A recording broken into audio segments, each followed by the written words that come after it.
Assalamualaikum warahmatullahi wabarakatuh.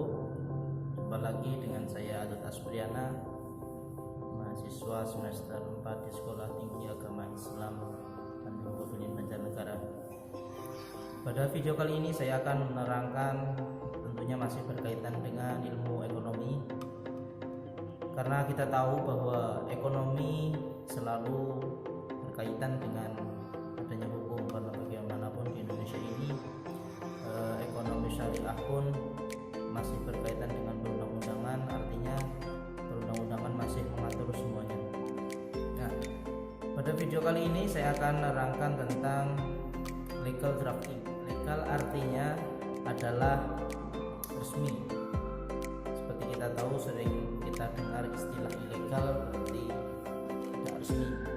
Kemudian drafting adalah konsep atau cara untuk menyusun, sehingga dalam istilah legal drafting artinya adalah konsep yang secara resmi digunakan untuk menentukan atau membuat peraturan sehingga nanti tercapailah sebuah peraturan perundang-undangan.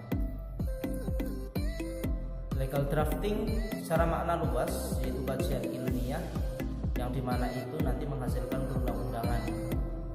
Contohnya yaitu perundang-undangan Undang-Undang Dasar 1945, kemudian ada lagi keputusan hakim, ada lagi kesepakatan perjanjian kesepakatan dan sebagainya.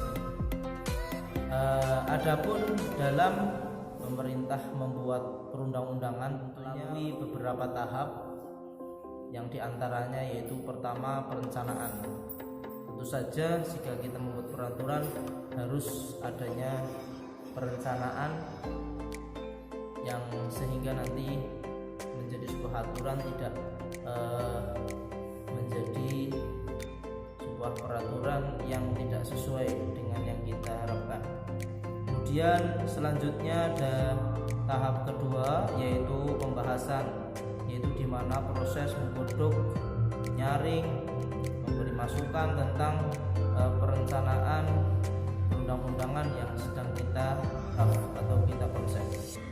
Kemudian yang terakhir setelah itu ada pengesahan. Kemudian yang terakhir adalah penyebarluasan, di mana penyebarluasan itu agar semua orang yang terkait bisa tahu dalam adanya peraturan tersebut. Kemudian di Indonesia sendiri perundang-undangan itu ada hierarki atau tingkatan kevalidan atau tingkatan tertinggi, di mana perundang-undangan itu harus diikuti Undang-Undang Dasar 1945, kemudian ada keputusan dari MPR, kemudian ada Perpu, kemudian ada peraturan pemerintah, terakhir ada Perpres atau peraturan presiden.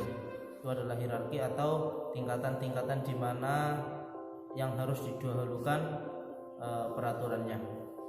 Nah, di dalam pembuatan atau mengonsep sebuah peraturan, kita tentunya harus melalui beberapa asas-asas atau dasar-dasar yang harus kita lalui. Yang pertama yaitu asas tidak boleh surut, artinya sesuatu boleh dilakukan asalkan tidak ada larangan yang melarangnya. Kemudian yang kedua yaitu asas peraturan yang khusus itu bisa mengalahkan peraturan yang umum.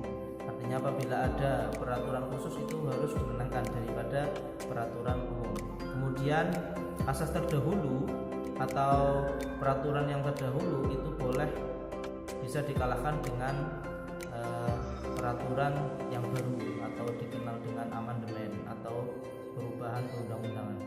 Kemudian yang ketiga, setelah itu terjadi asas dari peraturan itu harus tetap dan tidak boleh diganggu gugat. Mungkin itu sekelumit tentang legal drafting, mudah-mudahan bermanfaat. Saya Adut Aspriana.